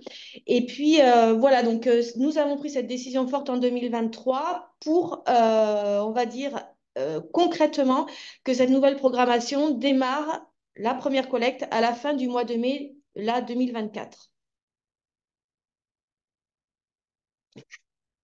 Donc là, vous avez effectivement les coûts de revient. Donc, je ne l'ai peut-être pas précisé tout à l'heure, mais quand on dit coût de revient, c'est qu'on prend l'ensemble des coûts liés à l'activité. Donc, que ce soit l'investissement, évidemment, l'amortissement et tous les frais généraux également. Donc, au 31 décembre 2023, Les coûts de revient, vous avez 3 critères. Alors, c'est 3 critères le premier, qui a un coût au kilomètre. Donc, on compare toujours de la collecte grue à de la collecte traditionnelle. Donc, le premier critère au kilomètre qui est significatif, mais qui l'est moins que celui dont on parle et qui est le plus parlant, pardon, c'est le coût à la tonne. Donc, où là, effectivement, à la fin d'année 2023, on était encore sur une économie de 102 € la tonne entre de la collecte traditionnelle et de la collecte grue. Et un élément aussi qui est parlant, c'est le nombre de kilos qu'on peut collecter à l'heure. Donc, vous le voyez sur une collecte grue, nous sommes à 675 kilos de déchets collectés à l'heure contre 265 kilos collectés en collecte traditionnelle. Donc, ça a été 3 critères qui ont été, on va dire, fondamentaux pour pouvoir aider les élus à faire des choix. Et ce choix, de déployer sur l'ensemble du territoire une collecte en point d'apport volontaire. Alors là, vous avez notre territoire schématisé avec la légende en haut à votre gauche. Donc, toutes les communes sont représentées. Les communes blanches, c'est les communes qui ne sont absolument pas équipées. Et plus on est en couleur foncée, plus elles sont équipées en colonnes aériennes ou enterrées. Donc, vous voyez, actuellement, nous sommes à 278 colonnes. Et là, à partir courant mai, nous mettons en place, c'est la carte du milieu, 290 colonnes supplémentaires, avec les critères que l'on a vus tout à l'heure d'optimisation de tournée. Donc, nous supprimons 2 camions-bennes ordures ménagères, en rajoutant ces 290 colonnes. Nous aurons un camion grue à côté du quai de transfert, c'est une petite pastille noire en bas de la carte, et un camion grue sur le nord du territoire. Voilà. Donc, l'objectif affiché politiquement par les élus, c'est à terme, nous aurons besoin de 970 colonnes pour couvrir l'ensemble du territoire du SMICTOM, sans avoir par contre d'échéance ou de date à ce moment précis, puisque bien sûr, ça nécessite des investissements et une évolution. La petite différence entre la première et la deuxième carte, c'est qu'au tout début, en 2018, il était, entre guillemets, plus compliqué de faire accepter les colonnes pour les habitants, pour les élus des communes ou autres, et qu'aujourd'hui, au mois de mai, on n'arrive pas à fournir toutes les communes qui veulent des colonnes. Voilà. Donc, il s'avère que ça répond à un besoin, que ça répond à un besoin des usagers, un besoin de salubrité, mais encore, il faut, comme on le disait tout à l'heure, faire très attention au choix des équipements que l'on adopte, que ce soit sur le type de colonne ou que ce soit sur le véhicule de collecte. Voilà. Juste pour préciser, par rapport à la carte, rapidement, vous voyez que sur la première programmation qui a duré 4 ans, nous avons installé 278 colonnes. Et là, on a vraiment c'était un gros challenge pour les équipes. Et là, je tiens vraiment à mettre ça en avant hein, parce que le travail que nous faisons, en fait, les décisions n'arrivent pas d'en haut. Il faut vraiment l'implication des équipes, de tous les chauffeurs, de tout le personnel. Parce que là, on a franchi vraiment enfin ça va arriver, mais le gros challenge, c'est que pratiquement en une année, ou même plutôt en quelques mois, on va avoir installé pratiquement autant, même plus de colonnes que ce que nous avons installé depuis 4 ans. Donc, c'est effectivement l'implication des équipes, c'est aussi l'acceptation des élus et des habitants. C'est une grosse marche que l'on monte là. Donc, ça va débuter, les premières collectes vont débuter à la fin du mois de mai. Mais on voit bien qu'au niveau de l'analyse financière, ça reste très, très pertinent. Donc, on a beaucoup parlé parce que c'est un point essentiel du volet financier. Mais effectivement, la présidente l'a présenté tout à l'heure, on a 2 objectifs. Le premier, c'était effectivement optimiser nos coûts de collecte pour limiter au mieux l'impact de la hausse des coûts de traitement. Il y a un second objectif qui est très important, c'est réduire le poids de la poubelle noire qui est aujourd'hui la plus coûteuse. Donc pour ça, on mène depuis dès l'année de création du syndicat, une politique de sensibilisation forte sur l'ensemble du territoire pour avoir donc cet objectif de réduction du poids de la poubelle noire. Donc là, on a un service communication qui permet à la fois de sensibiliser les enfants, hein. On a plusieurs cibles, dont les enfants en milieu scolaire. Le grand public, on en a parlé effectivement, où c'est pour nous un moment essentiel, ces réunions d'information, ces réunions publiques, où on peut être en mesure d'expliquer vraiment le pourquoi du comment. Donc, le contexte réglementaire et l'impact sur les coûts de traitement notamment. Et l'objectif, on l'a vu, c'est diffuser le message que le meilleur déchet, c'est finalement celui qu'on ne produira pas. On avait pour objectif d'augmenter nos performances de tri et de promouvoir le compostage individuel. Le choix, effectivement, sur notre département, sur notre collectivité, pardon, c'est vraiment mettre l'accent sur le compostage individuel. On l'a dit, on est sur un territoire rural. Donc là, le choix politique, c'est de mettre en vente, entre guillemets, des composteurs à des prix très préférentiels pour pouvoir justement inciter tout un chacun à installer un composteur dans son jardin. Dès 2017, nous n'avons pas laissé les installations, donc c'est-à-dire les déchetteries et les ISDI de côté, hein. Ça a été mené en parallèle. Donc, outre le respect réglementaire et la levée des mises en demeure que l'on avait pu récupérer, on a travaillé sur des solutions de traitement locales, vertueuses et plus économiques. Et en particulier pour deux matériaux, les déchets verts. Donc là, c'est broyé sur nos déchetteries à 90% par les agriculteurs et ça va servir de paillage pour les stabulations. Nous avons un secteur très agricole. Et concernant le gravat, les inertes, on a très peu de place dans des ISDI, qu'elles soient privées ou nos ISDI, de stockage. Donc là, on travaille sur du concassage de nos inertes. Donc le gardien doit effectuer un tri relativement précis et sérieux. Et derrière, ce concassage est redistribué aux communes. Voilà. Alors c'est une petite aparté. Et enfin, vous avez à l'écran, ça va être très visible, mais le bilan un petit peu de toutes ces actions menées, alors effectivement à la fois sur la collecte, sur la communication, donc sur le bilan de nos performances. Donc on voit depuis 2017 la baisse de nos ordures ménagères. Donc on a diminué de près de 50 kilos par habitant le poids de nos sacs noirs. On a augmenté de plus de 19 kilos par habitant notre tri sélectif. Donc, on diminue finalement le poids de notre poubelle à 30 kilos. Et en parallèle, on a vendu, donc je vous l'ai dit, plus de 1500 composteurs depuis l'année de création du syndicat. Donc, effectivement, c'est un axe fort parce qu'il y a le volet financier qui, je vous l'ai dit, fondamental, mais il y a aussi un volet environnemental. Et notre cœur d'action, c'est l'environnement. Donc, il y a aussi un bilan positif par rapport à tout ça. C'est moi. Oui. Alors, pour aller encore un petit peu plus loin, la mutualisation, au SMICTOM Nord-Aveyron, on croit énormément à la mutualisation des moyens, dans la mutualisation des matériels. Aujourd'hui, par exemple, et on y est actuellement, on lave nos colonnes aériennes ou enterrées avec un véhicule que l'on loue, une berce que l'on loue. On le fait avec les communes, les collectivités voisines. Voilà.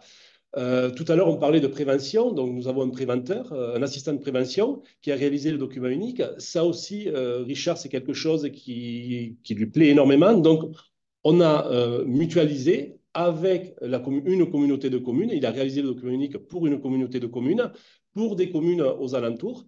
Voilà, ces deux exemples de mutualisation. La déchetterie mobile, cette remorque que l'on a achetée en 2019 qui va dans des villages qui sont à plus de 20 minutes d'une déchetterie fixe, eh bien, on la loue à une collectivité voisine aussi. Donc, demain, le lavage des équipements, ce sont des matériels qui coûtent très cher. La collecte des équipements, aujourd'hui, les BOM, on a des BOM qu'on appelle mulets. Bon, ça s'entend, c'est des vieux matériels. Avec la technologie que l'on a dans les véhicules de collecte des PAV, il y aura sûrement intérêt à s'entendre avec les communes voisines pour arriver à mutualiser tous ces moyens-là. Voilà, c'était une petite aparté. Merci de votre attention. J'espère qu'on ne vous a pas perdu. On va passer un peu sur les différentes questions du chat. Pour commencer, comment assurez-vous la collecte en PAV lorsque le camion Manjo est indisponible pour maintenance ou pour panne? Alors là, le camion Manjo, dès le début, on a eu la volonté, et ça a été des discussions avec les collègues, de le faire tourner en 2/8. Donc en fait, il tourne 4 jours semaine pour les 278 premières colonnes, c'est-à-dire qu'il nous reste le jeudi après-midi et le vendredi pour la maintenance. On vous l'a dit, on a un mécanicien. Donc là, on n'a pas le choix. Si on a une maintenance un peu plus longue, on a ou des jours fériés dans la semaine, vous voyez, en tournant sur 3 jours ou 4 jours, on a un petit peu de mou. Et dans ce cas-là, on a un polybène grue qui avance sur de l'ordure ménagère, puisqu'elle n'est pas compactée en benne ouverte, mais déjà, voilà, il avance le camion. Et là, on était très, très fragile. D'ailleurs, il nous est arrivé un accident avec ce véhicule. On a été obligé d'en louer un. On a fait la France entière pour arriver à trouver un camion de collecte pour le remplacer provisoirement le temps des réparations. C'est pour ça qu'on a insisté sur la mutualisation après, parce que tout ce qui nous est arrivé a dû arriver à d'autres et peut arriver à d'autres qui mettront en place ces systèmes. On va retrouver un peu de sérénité avec l'arrivée du deuxième camion grue. Et aujourd'hui, on s'interroge sur justement l'acquisition d'un camion plus polyvalent, c'est-à-dire un polybène grue, qui puisse aussi bien avoir un caisson compacteur à l'arrière qu'une benne ouverte pour collecter du verre ou qu'une remorque pour transporter nos bennes de déchetterie. Quelque chose de plus polyvalent. Mais pour continuer et tenir l'objectif politique de couvrir l'ensemble du territoire, très rapidement, il va falloir commander le troisième camion. On appelle ça camion mangeon, mais un camion avec benne compactrice et lève-conteneur à l'arrière. Voilà. Question suivante, toujours sur le PAV. Avez-vous mis une collecte 3 flux sur chaque site de collecte en PAV et avez-vous ajouté des colonnes à carton sur ces sites? Non. Principalement, l'objectif, c'est d'arriver au maximum à avoir les 3 flux, mais il peut arriver qu'en ville ou dans des zones où les élus de la commune n'ont pas souhaité, on n'ait que de l'ordure ménagère et du tri sélectif. Avec des trappes relativement grandes, 40 par 60, 4 trappes par colonne, 40 cm par 60, volontairement pas d'opercule, quelque chose qui rend le geste facile. Concernant le carton, les professionnels sont invités et on y travaille au quotidien à aller en déchetterie pour amener leurs cartons, leurs gros cartons. Voilà. Je ne sais pas si c'est... Question suivante. Combien d'habitants ça représente une colonne ou un point d'implantation lorsque vous aurez couvert la totalité de votre territoire? Combien d'habitants? Combien d'habitants par colonne ou par point d'implantation? On l'a absolument pas raisonné dans ce sens-là. Pour nous, lorsqu'un usager part de chez lui, qu'il a les poubelles dans le coffre de son véhicule, dans n'importe quel sens, quelle direction qu'il prenne, il faut qu'il ait un point d'apport. Donc, il peut arriver qu'on ait des points d'apport que l'on vide toutes les semaines. C'est le maximum, hein. On passe une fois par semaine en OM, une fois en tri. Par contre, on peut être à passer une fois tous les 15 jours sur certains points. Il n'y a aucune notion de nombre d'habitants ou autre. Ça n'a pas été un critère qui a été retenu. Voilà. Par contre, une colonne représente 7. Une colonne représente 5 mètres cubes, par contre. Ouais. Donc, le nombre de containers le nombre de containers, c'est 7 bacs de 660 litres. Voilà, pour faire une équivalence. Et sur cette deuxième programmation, on va installer des colonnes, quelques colonnes de 3 mètres cubes. Voilà, toujours pareil, entre le souci de proximité, voilà, on aura des 3 mètres cubes aussi. Dernière question, toujours en lien. Quelle est votre fréquence de collecte et est-ce que vos colonnes sont équipées de sondes pour déterminer le remplissage? Alors, la collecte, c'est une fois par semaine en ordure ménagère, une fois par semaine en tri sélectif. On a quelques sites à côté des quais transferts où on peut repasser, ou même l'été, puisqu'on est en zone touristique, on peut repasser un petit peu plus souvent, mais on essaie de mettre le nombre de colonnes nécessaires pour ne passer qu'une fois par semaine. Après, sur les sondes, c'est un sujet que l'on a travaillé avec les chefs d'équipe, avec nos collègues. C'est quelque chose qui coûte très cher. Et aujourd'hui, on s'est aperçu qu'on faisait confiance à nos chauffeurs et on allait encore plus loin dans ce sens-là. On a le GPS sur chaque véhicule, mais c'est un GPS qui va servir aux chefs d'équipe à toujours optimiser les tournées. Ensuite, chaque chauffeur, enfin, les chauffeurs de camions Manjo ont une feuille papier. On commençait à l'informatiser, on s'est aperçu que ce n'était pas pertinent. Ont une feuille papier où ils cochent, où ils remplissent juste le taux de remplissage de chaque colonne là où ils passent. Ils ont tous les sites, ils remplissent les kilomètres départ, les kilomètres arrivés pour notre analytique, les taux de remplissage. Voilà. Et les sondes, aujourd'hui, moi je vous dirais qu'on recule complètement sur toute cette informatisation. Autant on a beaucoup de systèmes, que ce soit en déchetterie, on vous l'a expliqué un petit peu, autant la mémoire humaine et le cerveau humain est bien chez nous, pour un territoire rural, je ne parle pas dans des grandes villes, hein, mais pour un territoire rural, est bien plus pertinent. Et c'est une volonté de continuer dans cet état d'esprit, de faire confiance à nos collègues. Du lien entre eux aussi. Et c'est du lien entre eux parce qu'ils communiquent énormément entre eux. Ce matin, j'ai fait ça, il te faut, je me suis arrêté là, il te faut passer là, tu regardes la feuille, bon voilà. Et donc, c'est aussi une implication de chacun et c'est aussi motivant pour les membres de l'équipe. Ensuite, le déploiement des PAV, ça nécessite moins de moyens humains. Que faites-vous des reapers titulaires? Ça a été dit. Alors, à ce jour, sur le syndicat, nous n'avons plus de reapers titulaires. Les reapers, sur les BOM qui restent, ce sont du personnel Pôle emploi, des intérimaires. Voilà, on n'a plus de personnel. Ça s'est fait naturellement, hein. Ça n'a pas été une volonté, hein. C'est quelque chose qui s'est fait naturellement dans le cadre des entretiens pro, des reapers, puisqu'on avait beaucoup de chauffeurs reapers, hein, ils tournaient, qui ont émis le souhait de conduire des camions grues, et petit à petit, on monte en compétence dans ce sens. Voilà, on n'a plus de reapers propres au syndicat. En sachant qu'effectivement, ça fait partie aussi d'une logique de départ en retraite. On a des métiers, effectivement, où on sait que la carrière peut s'arrêter un peu plus tôt en fonction enfin, voilà, du métier occupé. Donc, on avait des mises en retraite anticipées, donc qui nous a permis d'avoir aussi ce roulement au niveau du personnel avec cette valorisation de compétences initiée, c'est une volonté de l'agent de pouvoir aussi être valorisé et d'avoir de passer de reaper à chauffeur et de chauffeur à camion grue. Voilà, il y a aussi cette volonté d'avancer dans la structure. Et pardon. Excusez-moi. Et une volonté aussi des élus, ça c'est quelque chose qui est très important, c'est que on n'a pas voulu faire ces évolutions contre, entre guillemets, l'évolution de carrière du personnel qui était en place. Vous pouvez le voir, c'est vrai qu'il y a des choses, on est allé très très vite, il y a eu beaucoup de changements, il a fallu que chacun aussi, chaque agent s'adapte et accepte ce changement. Mais malgré tout, on a fait attention de ne pas provoquer ces changements qui allaient en fait à l'encontre aussi des évolutions de carrière. On a vraiment ce regard qui est très important et on sait aussi que nos deux responsables font très attention aussi à ça. Et puis, on l'a dit tout à l'heure aussi, il y a beaucoup d'heures qui ont été redéployées sur du travail en régie, sur de la collecte camion vert, du transport de bennes de déchetterie, etc. Donc, effectivement, c'est des heures, les heures gagnées ont été redéployées sur d'autres missions internes en régie qui sont aujourd'hui moins onéreuses qu'une prestation. Donc, c'est un cercle vertueux, en fait. En sachant qu'on cherche la polyvalence aussi. Ouais. Les chauffeurs de camions grues, dans leur objectif annuel, ils doivent aller entre 3 et 8 fois en déchetterie dans l'année. Et donc, ils sont formés pour être gardiens de déchetterie aussi. Voilà. On essaye de travailler la polyvalence et la mobilité sur ce territoire.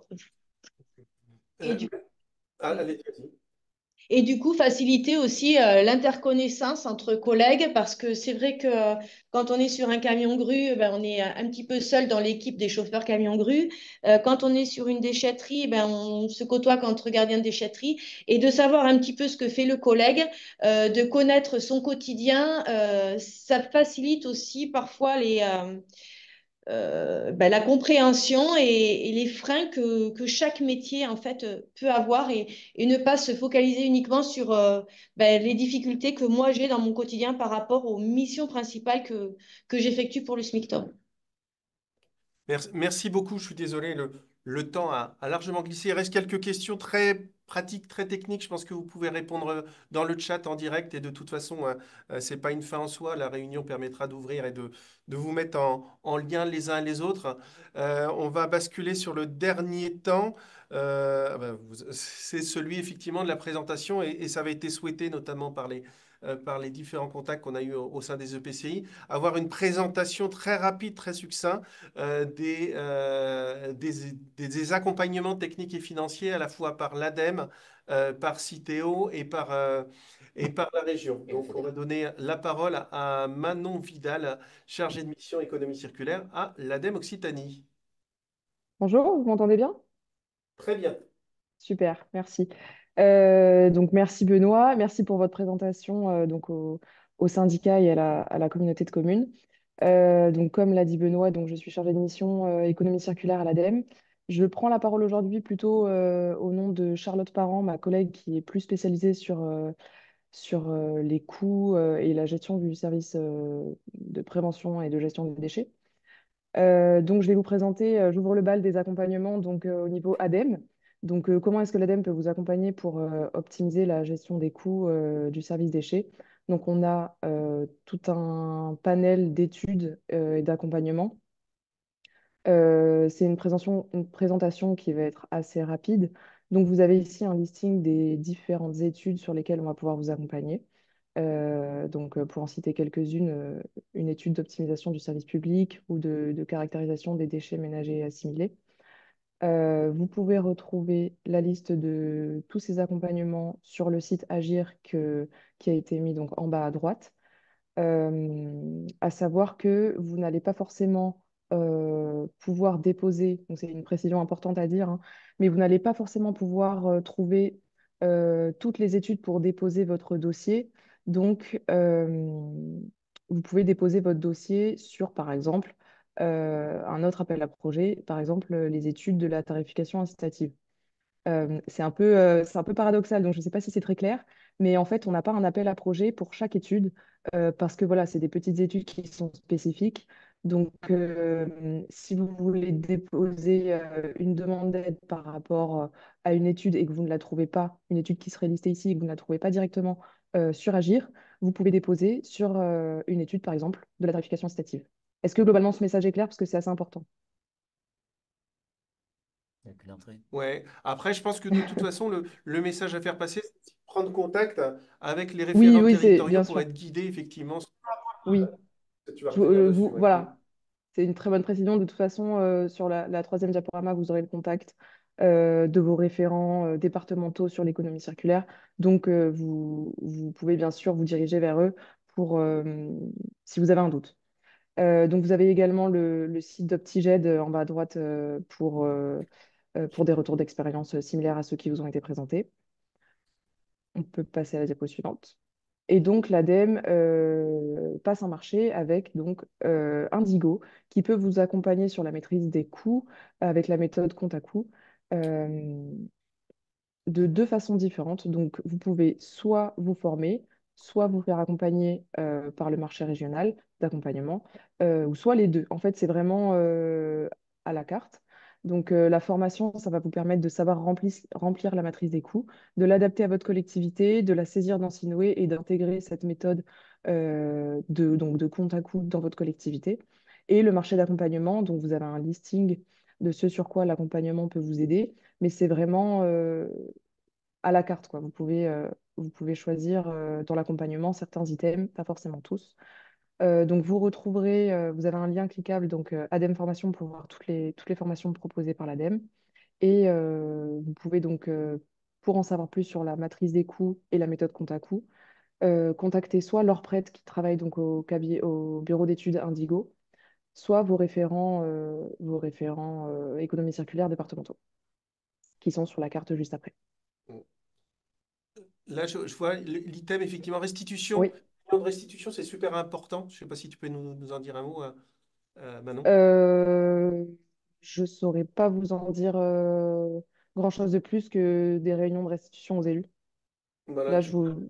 ouais, qui permettent effectivement quand même de venir avec une parole technique d'Indigo, présenter effectivement les axes d'amélioration et d'optimisation sur la base des conclusions et de l'analyse de la matrice des coûts.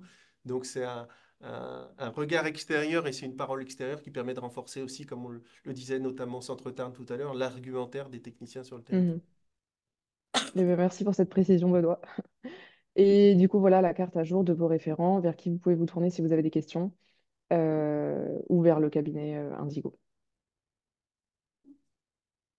Merci Manon. On va passer Avec à plaisir. Céléo. On fera une vague de questions si tu veux bien à suivre après les deux autres présentations.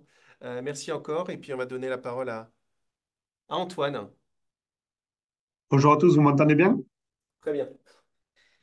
Bon, merci, merci Benoît, merci aux collectivités d'avoir témoigné avec ces témoignages assez riches et variés. Peut-être, donc je me représente, donc Antoine André, je suis le directeur régional Citeo pour le Sud-Ouest. Et alors, normalement, vous nous connaissez puisqu'on est quand même bien présent sur le territoire. Et en ce qui concerne les accompagnements techniques et financiers, on est dans la continuité de ce que l'on fait depuis plusieurs années avec différentes modalités d'accompagnement à destination des collectivités. Vous le savez, on est réagréé depuis la toute fin d'année dernière et on relance ces modalités d'accompagnement. On est en plein dedans puisque ces modalités d'accompagnement doivent être publiées cette semaine et on a un webinaire de présentation détaillée de ces modalités d'accompagnement qui est prévu ce jeudi 25 avril de 10h à midi. Et donc, n'hésitez pas à contacter vos référents locaux pour avoir le mail d'inscription si jamais vous ne l'avez pas eu. Vous pourrez avoir la présentation détaillée de ces appels à projets que je vais juste vous présenter de manière succincte, mais vous aurez tout le détail dans ce webinaire de présentation. Sur les appels à projets, on a 3 types d'appels à projets. Un premier sur la collecte du bac jaune, évidemment.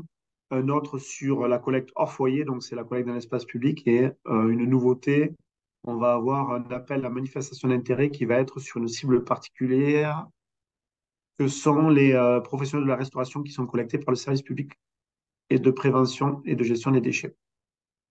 Peut-être pour revenir sur chacun des appels à projets, on est dans la continuité de ce que l'on faisait lors des 6 dernières années sur le précédent Barème, avec un appel à projet sur la collecte qui va être relancé.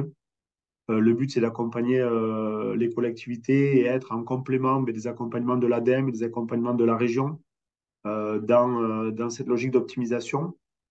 Sur ces appels à projets collecte, typiquement, le SMICTOM Nord-Aveyron avait bénéficié d'un accompagnement dans le cadre d'un appel à projet collecte dans les années 2020, je pense, 2019-2020. On va venir financer, apporter de l'aide à l'investissement aux collectivités sur de l'amélioration des performances, donc des plastiques, des métaux, du papier. Donc là, ça va être plus de bacs, plus de colonnes, des adaptations de fréquences. On va pouvoir aussi venir financer de l'amélioration du captage des fibreux et des cartons avec de la mise en place de collectes spécifiques des cartons, avec des collectes de cartons en apport volontaire. Le travail que les collectivités voudraient mener aussi sur l'amélioration de la qualité avec des diagnostics, des caractérisations sur les refus et les mesures correctives qui pourraient y être associées. Et derrière, on va avoir aussi tout ce qui concerne le verre, et notamment le verre en apport volontaire avec la densification du parc de bornes d'apport volontaire du verre. Donc voilà, donc ça on est sur de l'aide à l'investissement. L'aide à l'investissement, l'ordre de grandeur, c'est 70% sur les dépenses qui seraient éligibles. Donc évidemment, sur les flux qui nous concernent, donc la collecte sélective des emballages papier, dont le verre, et avec un plafond maximum de 11 euros par habitant.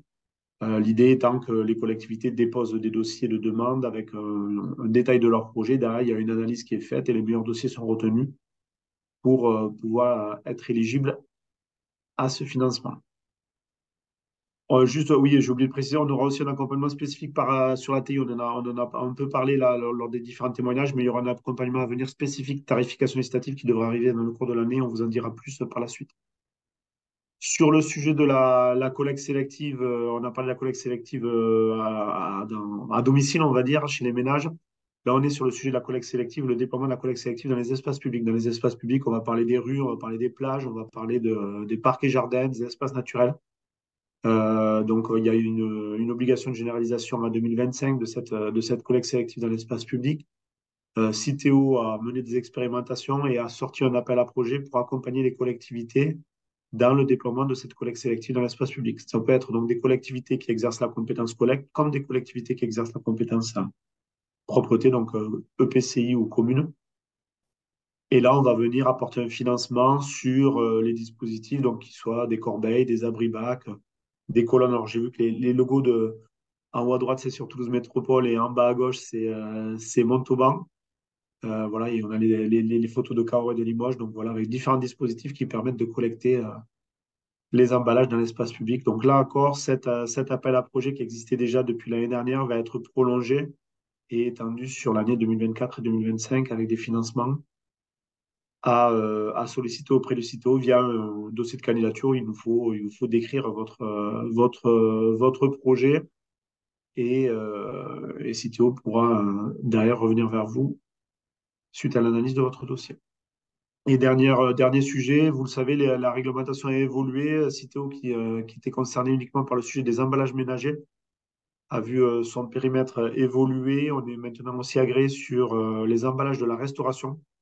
Et donc, on a la possibilité de travailler avec les collectivités sur cette cible spécifique que sont les restaurateurs. Donc là, on va lancer un appel à manifestation d'intérêt. Donc là, c'est assez nouveau. On veut aussi apprendre sur ces sujets-là. Donc, on sera sur un format un peu nouveau avec des formulaires de préinscription, ensuite des formats de candidature plus simplifiés, des auditions dans certains cas pour des projets très, très, très volumineux. Et l'idée, c'est d'aller travailler sur la cible restaurateur, là où il y a du potentiel. Donc, évidemment, dans les zones urbaines et dans les zones touristiques, pour sortir le verre des ordures ménagères sur les restaurants, faire que ces restaurants puissent mieux trier les emballages et les papiers. Évidemment, garantir la qualité, on retrouve cette logique-là. Et il y a un volet qui est important, c'est le volet réemploi. On va pouvoir accompagner les collectivités sur le réemploi auprès de leurs restaurateurs, soit de la restauration individuelle lors de la vente à emporter, soit de la restauration collective via le portage de repas à domicile.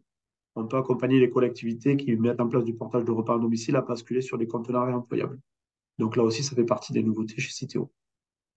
Et dernier point, donc voilà, donc tous ces appels à projets vous seront présentés lors du webinaire national de jeudi. Et évidemment, vos contacts dédiés sur la région, donc Adeline, Pierre, Myriam et Christophe, que vous voyez représentés sur cette photo avec leur périmètre respectif, restent à votre disposition pour échanger. Donc n'hésitez pas à les contacter pour avoir plus d'informations sur nos accompagnements.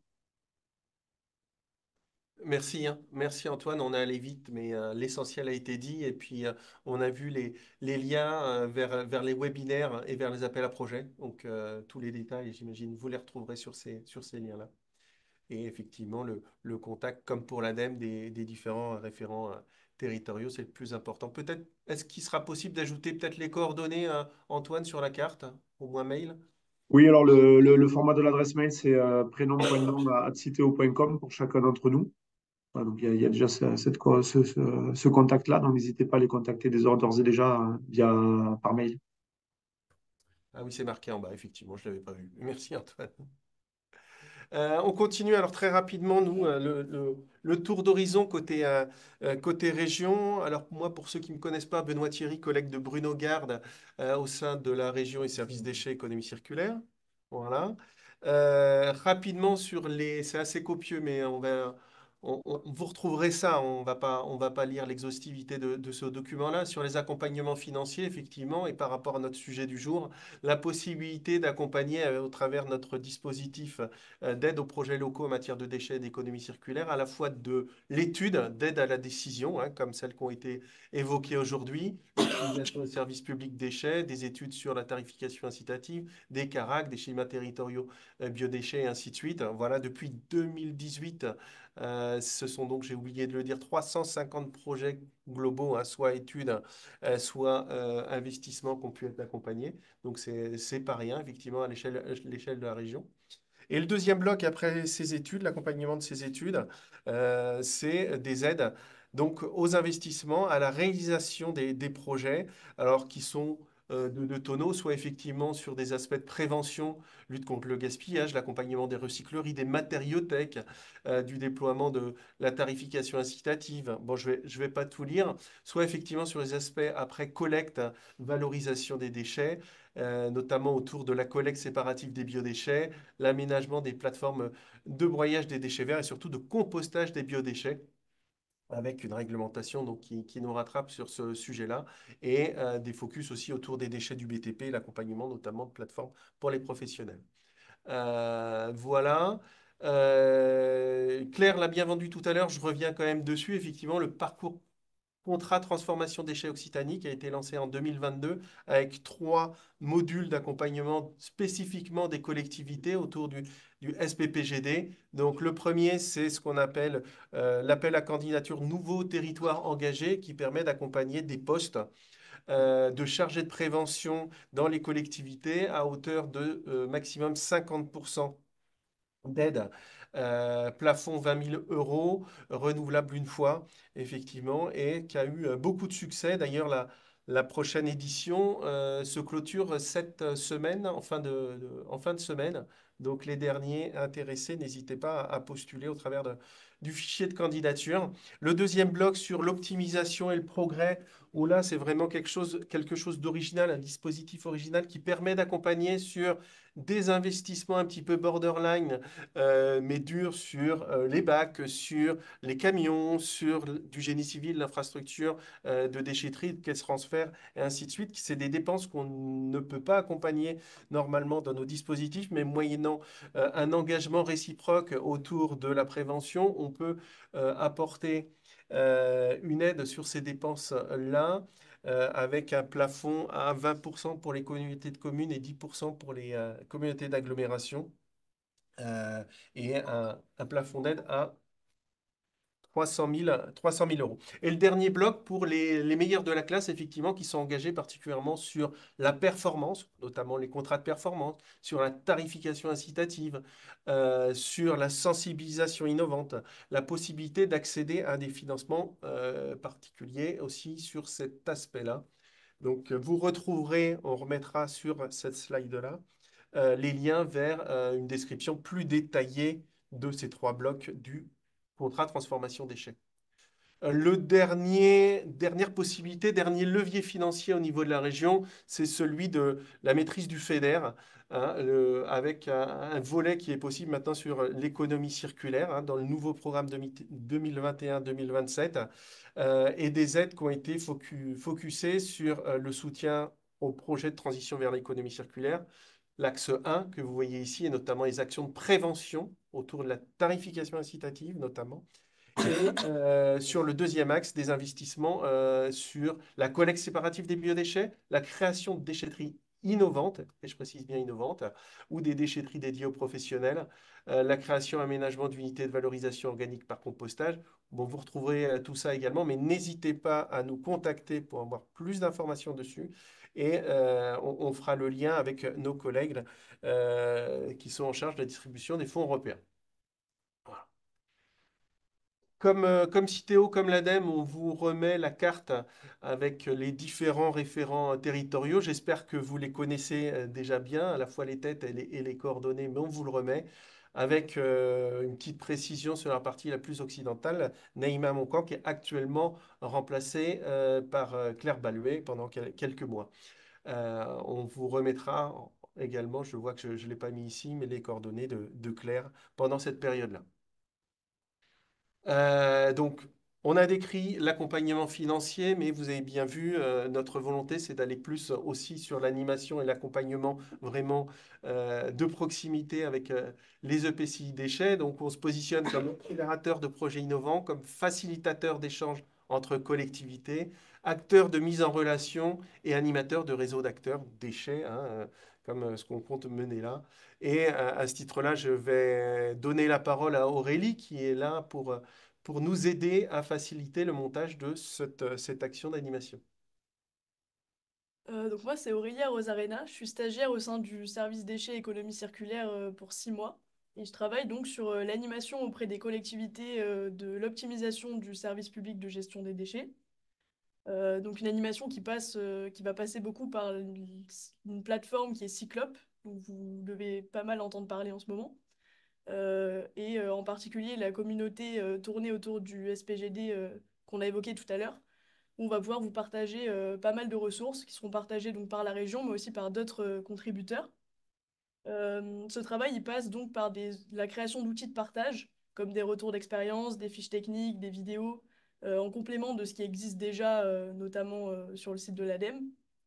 Ça passe aussi par la création d'une cartographie d'acteurs partenaires des EPCI de collecte, et par un accompagnement dans la montée en compétences grâce au renforcement de l'offre de formation, toujours sur le sujet SPGD, et l'organisation de webinaires comme celle-ci ou de FAQ sur des thèmes précis, toujours en lien avec l'optimisation du SPGD. Et enfin, toujours cet accompagnement financier et humain dont on a parlé de la région Occitanie. Merci.